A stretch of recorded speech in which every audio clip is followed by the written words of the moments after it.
नमस्कार, आप देख रहे हैं दूरदर्शन समाचार। आपके साथ मैं हूं पराक्रम सिंह शेखावत। बताएंगे आपको इस वक्त की महत्वपूर्ण खबरें। समाचार की शुरुआत करेंगे सुर्खियों के साथ। भाजपा तुष्टीकरण नहीं, संतुष्टीकरण पर देती है जोर। असम के गोलाघाट में प्रधानमंत्री मोदी ने कहा, नागरिक देवो भवः हमारी सरकार का मंत्र, मिलकर बनाएंगे विकसित असम।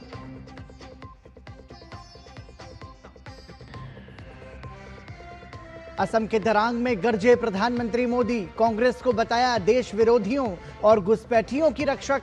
कहा, राज्य के संसाधनों पर सरकार घुसपैठियों को नहीं करने देगी कब्जा। 5वें अखिल भारतीय राजभाषा सम्मेलन में अमित शाह का संबोधन। कहा, जनता की भाषा में हो सारा कामकाज, सारथी में भारत की सभी भाषाओं में अनुवाद की व्यवस्था।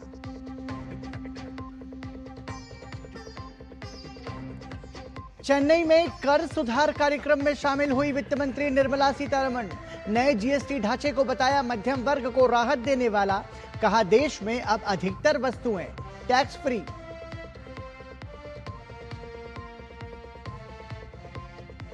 और विश्व मुक्केबाजी चैंपियनशिप में भारत ने जीता दूसरा स्वर्ण। महिलाओं के 48 किलो भार वर्ग में मीनाक्षी हुड्डा ने फाइनल में कजाकिस्तान की नजीम को दी शिकस्त। और सुर्खियों के बाद आइए अब खबरों पर नजर डालते हैं विस्तार से। प्रधानमंत्री नरेंद्र मोदी ने अपने 2 दिवसीय दौरे के दौरान असम को 18,000 करोड़ रुपए से अधिक की विकास परियोजनाओं की सौगात दी। प्रधानमंत्री ने कहा कि असम भारत की ऊर्जा सामर्थ्य को बढ़ाने वाली धरती है। यहां से निकले पेट्रोलियम उत्पाद देश के विकास को गति देते हैं। प्रधानमंत्री ने गोलाघाट में Assam bio ethanol private limited Numaligarh refinery के 2nd generation bio ethanol plant का उद्घाटन किया। यह दुनिया का पहला आधुनिक संयंत्र है जिसमें बांस से बायो एथेनॉल बनाया जाएगा।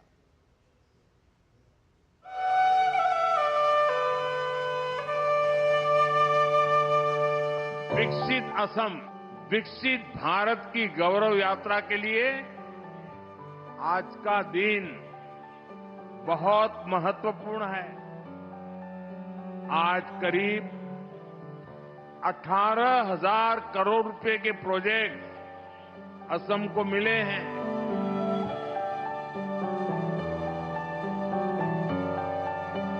मैं दरांग में था, वहां मुझे कनेक्टिविटी और हेल्थ से जुड़े प्रोजेक्ट की नींव रखने का अवसर मिला है। अब यहां पर एनर्जी सिक्योरिटी से जुड़े प्रोजेक्ट का शिलान्यास और उद्घाटन हुआ है। बांस से बायो इथेनॉल बनाने वाले आधुनिक प्लांट का उद्घाटन किया गया है। पॉलीप्रोपिलीन प्लांट का शिलान्यास भी हुआ है। ये प्लांट असम में उद्योगों को बल देंगे।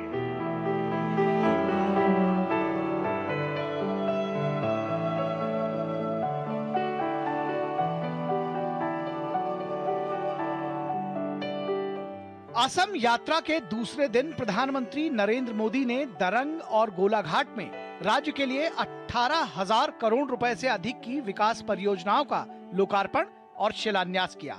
उन्होंने भारत को दुनिया में सबसे तेजी से विकास करने वाला देश और असम को देश के सबसे तेजी से विकास कर रहे राज्यों में से एक बताया। उन्होंने कहा कि देश विकसित भारत के निर्माण के लिए एकजुट होकर आगे बढ़ रहा है और इस संकल्प की प्राप्ति में पूर्वोत्तर की बहुत बड़ी भूमिका है। पूरा देश आज विकसित भारत के निर्माण के लिए एकजुट होकर आगे बढ़ रहा है। खास तौर पर हमारे जो नौजवान साथी हैं, उनके लिए विकसित भारत सपना भी है और संकल्प भी है। और इस संकल्प की सिद्धि में हमारे नॉर्थ ईस्ट की बहुत बड़ी भूमिका है। प्रधानमंत्री ने कहा कि उनकी सरकार पूर्वोत्तर में कनेक्टिविटी पर बहुत ध्यान केंद्रित कर रही है, क्योंकि किसी भी क्षेत्र के तेज विकास के लिए तेज कनेक्टिविटी बहुत महत्वपूर्ण है। उन्होंने कहा कि आज देश आत्मनिर्भर भारत अभियान के लिए परिश्रम की पराकाष्ठा करके दिखा रहा है और असम इस अभियान के प्रमुख केंद्रों में से एक है। उन्होंने कहा कि गुलामी के दौर में असम चाय की उतनी पहचान नहीं थी, लेकिन देखते ही देखते असम की मिट्टी और असम के लोगों ने असम चाय को ग्लोबल ब्रांड बना दिया। असम की मिट्टी और असम के लोगों ने असम टी को ग्लोबल ब्रांड बना दिया। अब नया दौर आया है। भारत को आत्मनिर्भर होने के लिए दो चीजें चाहिए, एक ऊर्जा और दूसरा सेमीकंडक्टर, और असम इसमें बहुत बड़ी भूमिका निभा रहा है। साथियों, आज बैंकों के कार्ड से लेकर मोबाइल फोन, कार, हवाई जहाज और स्पेस मिशन तक हर इलेक्ट्रॉनिक चीज की आत्मा एक छोटी सी इलेक्ट्रॉनिक चिप में समाई जाती है। अगर हमें ये सारे सामान भारत में बनाने हैं तो चिप हमारी होनी चाहिए। इसलिए भारत ने सेमी कंडक्टर मिशन शुरू किया है और इसका बहुत बड़ा आधार आसाम को बनाया है। प्रधानमंत्री ने कहा कि देश आज सबसे तेज। तो प्रधानमंत्री नरेंद्र मोदी असम के दौरे पर हैं और आपको बता दें कि गोलाघाट से जोरहाट के रास्ते पर जाते हुए प्रधानमंत्री नरेंद्र मोदी का रोड शो आयोजित हुआ और इस दौरान प्रधानमंत्री नरेंद्र मोदी की एक झलक को पाने के लिए भारी संख्या में वहां पर लोग जुटे।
तो असम प्रवास के दौरान प्रधानमंत्री नरेंद्र मोदी की रोड शो की झलक आप देख रहे थे। रुक करते हैं अगली खबर का।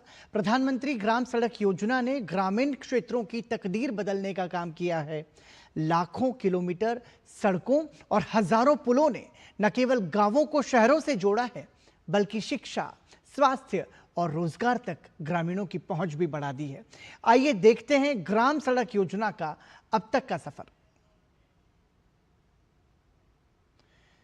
तो प्रधानमंत्री ग्राम सड़क योजना की कई सारी उपलब्धियां रही हैं। आपको बता दें कि स्वीकृत ग्रामीण सड़कें 1,91,882 किलोमीटर, निर्मित सड़कों की संख्या 1,83,215 किलोमीटर, स्वीकृत पुल जो हैं उनकी जो संख्या है वो 12,146, जबकि निर्मित पुल 9,891 है।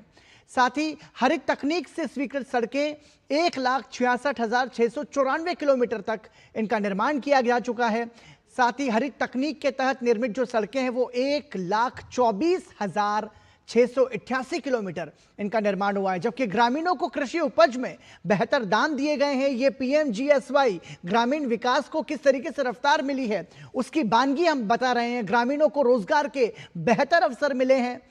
साथ ही साथ आपको बता दें कि शिक्षा और स्वास्थ्य सेवाओं तक ग्रामीणों की पहुंच अब आसान होगी। जो तमाम सारे प्रयास किए जा रहे हैं ये उनका नतीजा है। वहीं आर्थिक और सामाजिक सेवाओं से ग्रामीण जुड़ाव जो है वो उसकी पहुंच को साकार बनाया है।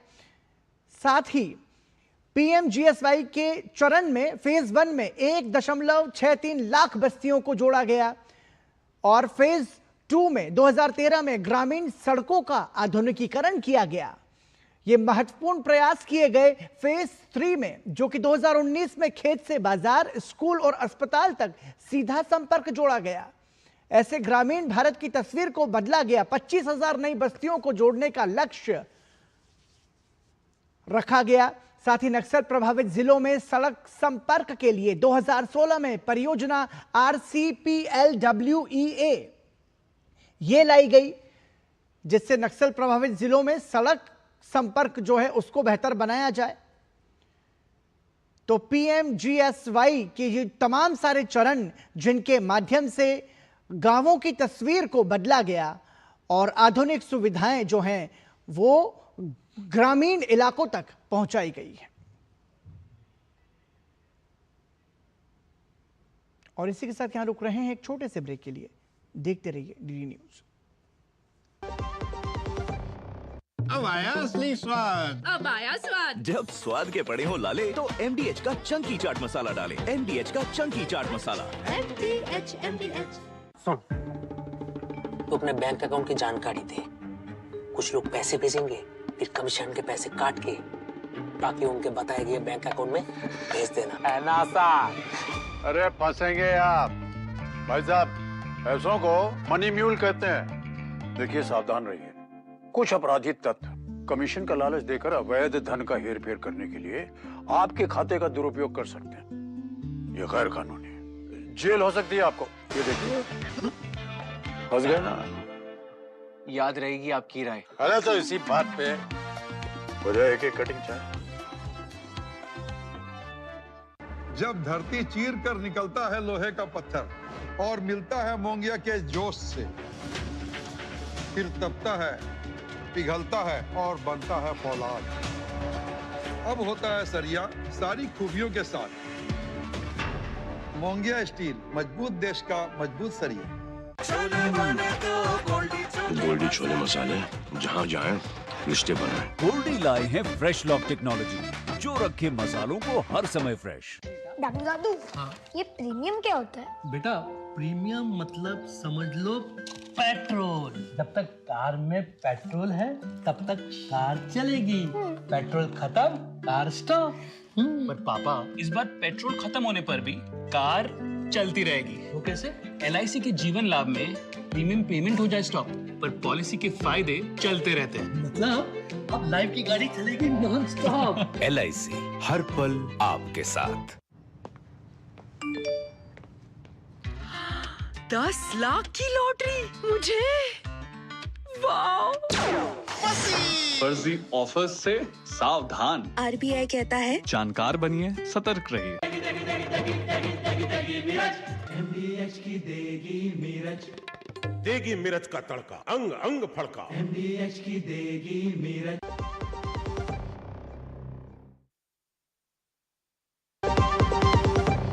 नए जीएसटी से मेरी स्कूटी 7,000 रुपए सस्ती हो गई और स्कूटी खरीदने का मेरा सपना सच हो पाया।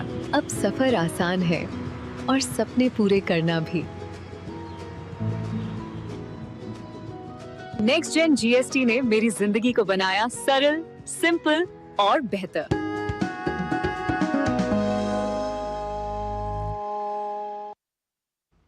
एक बार फिर आपका स्वागत। आप देख रहे हैं दूरदर्शन समाचार। सिर्फ पूर्णिया एयरपोर्ट और अमृत भारत ट्रेन ही नहीं, बिहार को प्रधानमंत्री नरेंद्र मोदी सोमवार को कई सौगात देंगे।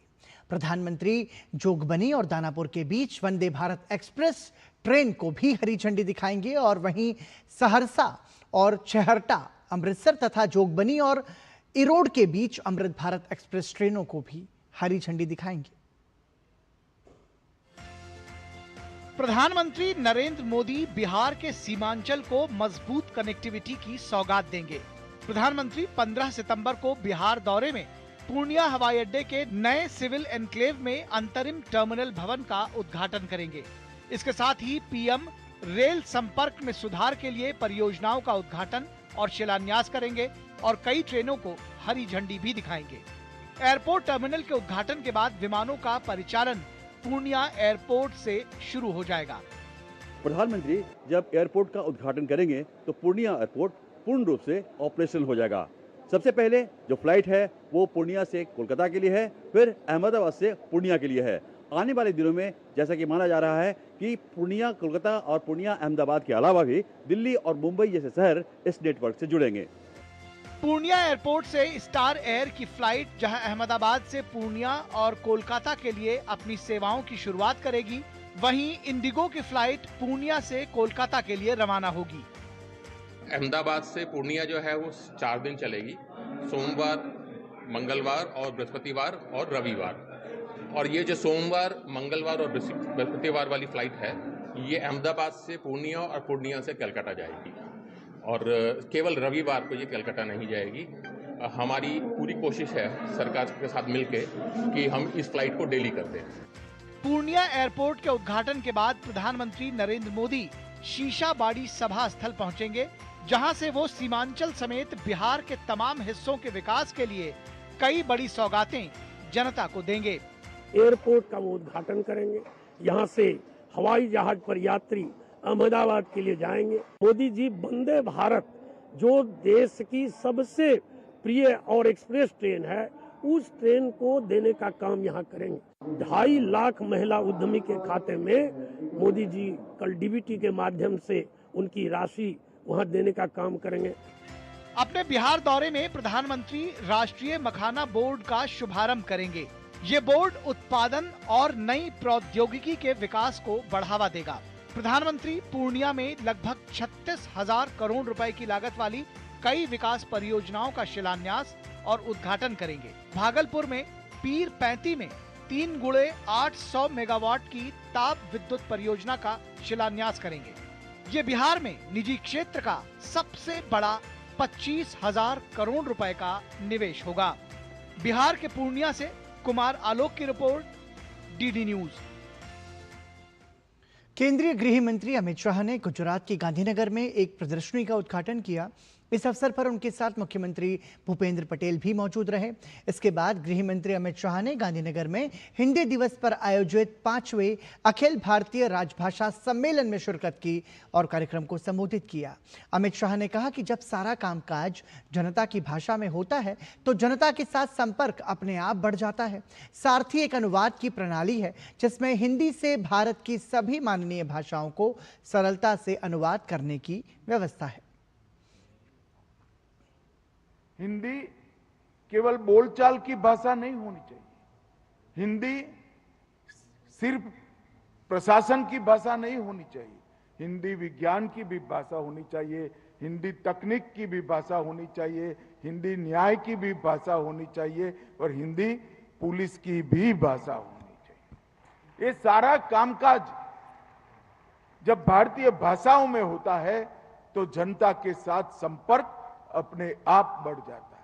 और मैं आज इस मंच से बहुत गर्व के साथ देश भर की सभी सरकारों को और सभी मुख्यमंत्रियों को कहना चाहता हूं, आप आपकी भाषा में मुझे पत्र दीजिए, आपको आपकी ही भाषा में गृह मंत्रालय जवाब देगा। वो व्यवस्था हम कर चुके हैं। रक्षा मंत्री राजनाथ सिंह ने रक्षा मंत्रालय की एक बड़ी सुधार पहल के तहत नई रक्षा खरीद नियमावली 2025 को मंजूरी दे दी है। इस नियमावली का उद्देश्य राजस्व खरीद प्रक्रिया को सरल, तेज और पारदर्शी बनाना है, जिससे भारतीय सशस्त्र बलों की आवश्यकताएं समय रहते पूरी की जा सके। इस नई नियमावली के जरिए भारतीय उद्योगों, विशेषकर स्टार्टअप्स और एमएसएमई को खरीद प्रक्रिया में अधिक भागीदारी के अवसर पैदा होंगे। बजट अनुमान 2025 के अनुसार रक्षा राजस्व खरीद के लिए लगभग 1 लाख करोड़ रुपए का प्रावधान किया गया है। रक्षा मंत्रालय ने अपने सोशल मीडिया अकाउंट एक्स पर जानकारी साझा करते हुए बताया कि भारत को आत्मनिर्भर बनाने के लिए इस नियमावली के तहत भारतीय कंपनियों को बढ़ावा दिया जाएगा। इससे विदेशों पर निर्भरता कम होगी और देश में ही अधिक रक्षा उत्पाद बनेंगे। इस नियमावली में प्रक्रिया को सरल बनाकर और अनावश्यक दंडों में छूट देकर उद्योगों को कार्यशील पूंजी संबंधी परेशानियों से राहत देने की भी व्यवस्था की गई है। इसके अलावा अनुसंधान एवं विकास को बढ़ावा देने के लिए उद्योग, शैक्षणिक संस्थानों और रक्षा सार्वजनिक उपक्रमों को साथ लेकर चलने के लिए विशेष प्रावधान किए गए हैं। ऑपरेशन सिंदूर की शुरुआत के 3 महीनों के अंदर ही इस ऑपरेशन की रोचक और सटीक जानकारी से भरी एक किताब रिलीज हुई है। इसे आर्मी प्रमुख ने लॉन्च किया। हमारी संवाददाता नंदिता डागर ने किताब के लेखक से बात की।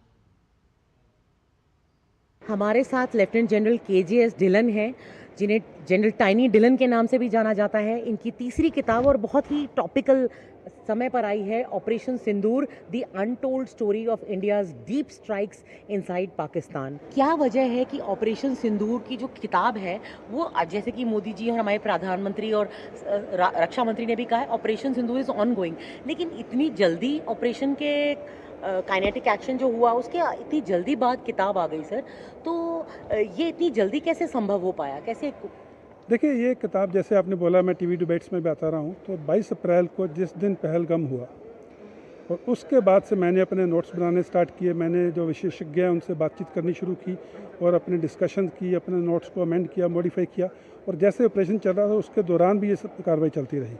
और जो बैटल ऑफ नैरेटिव्स है, जो झूठ बोला जा रहा है एक नैरेटिव के तहत, उसको ध्वस्त करने के लिए ये किताब का आना बहुत ज़रूरी था, क्योंकि ये वेटेड इसमें जो पॉइंट्स हैं वो हैं, इसमें ऑथेंटिकेटेड इवेंट्स हैं। हमारे आर्मी ने भी इसको वेट किया है, इसका मतलब इसमें कोई भी ऐसी इन्फॉर्मेशन नहीं है जो फैक्चुअल ना हो, सब कुछ फैक्चुअल है और एक तरह से अप्रूव्ड है, और वो अनटोल्ड स्टोरी है जो आप टीवी पर या अखबार पर नहीं देख पाए या पढ़ पाए। मैं समझती हूँ मिलिट्री इंथुजियास्ट तो इसको पढ़ेंगे ही, स्कॉलर्स भी पढ़ेंगे, लेकिन एक देश को प्यार करने वाला, मोहब्बत करने वाला अपने राष्ट्र को, वो इससे क्या लेकर जा सकता है इस किताब से? जैसे आपने बोला कि मिलिट्री हेडक्वार्टर्स ने, आर्मी हेडक्वार्टर्स ने भी इसको वेट किया है, तो हर बात इसमें सच्चाई है। और ये सच्चाई सिर्फ इसलिए लिखी गई है कि जो झूठ के बतंगड़ बनाए जा रहे हैं उनको ध्वस्त किया जा सके, हाँ, उनको तोड़ा जा सके, तो उनको डेसिमेट कर रहे हैं। शुक्रिया सर, एंड हम बहुत आपको बधाई देते हैं, मुबारकबाद आपकी किताब के लिए। और यहाँ रुक रहे हैं ब्रेक के लिए, देखते रहिए दूरदर्शन समाचार। जिन्होंने यूज किया है वो जानते हैं असली हींग का स्वाद।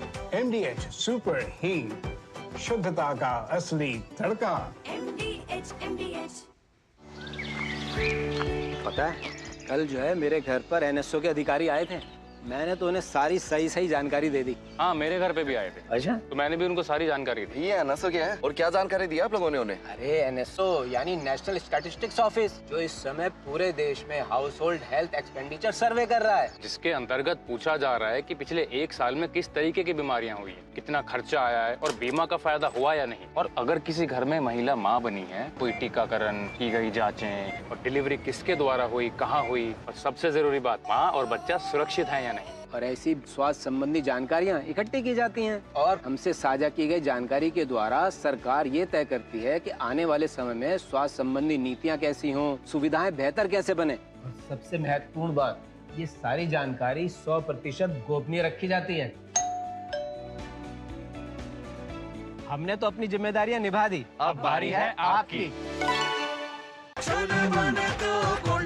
गोल्डी छोले मसाले, जहाँ जाए रिश्ते बनाए। गोल्डी लाए हैं फ्रेश लॉक टेक्नोलॉजी, जो रखे मसालों को हर समय फ्रेश। LIC युवा प्रोफेशनल्स के लिए लाए हैं नव जीवन श्री। करें नियमित प्रीमियम का भुगतान, जीवन बीमा का आनंद लें, प्राप्त करें प्रीमियम के प्रतिशत पर गारंटीकृत एडिशंस। अपने वित्तीय लक्ष्यों के अनुरूप मैच्योरिटी पर गारंटीकृत धनराशि पाएं। मौजूदा पॉलिसी धारकों के लिए आकर्षक अतिरिक्त लाभ। आज ही खरीदें। मेरी पसंद, मेरी पसंद, मेरी पसंद, मेरी पसंद, हमारी पसंद, हम सबकी पसंद। मजबूत देश का मजबूत सरिया हो गया स्टील। दादी के हाथों का जादू और खुशबू से महकता घर। MDH गरम मसाला, असली मसालों से भरा हूँ मैं, क्योंकि हर रिश्ता है स्वाद से जुड़ा।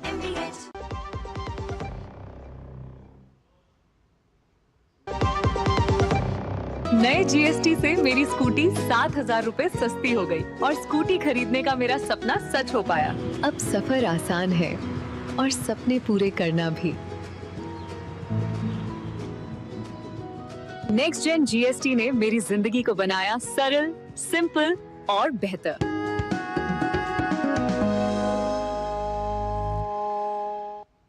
एक बार फिर आपका स्वागत। आप देख रहे हैं दूरदर्शन समाचार। इंदौर में RSS के सरसंघचालक डॉक्टर मोहन भागवत नर्मदा परिक्रमा पर लिखी पुस्तक के विमोचन कार्यक्रम में शामिल हुए।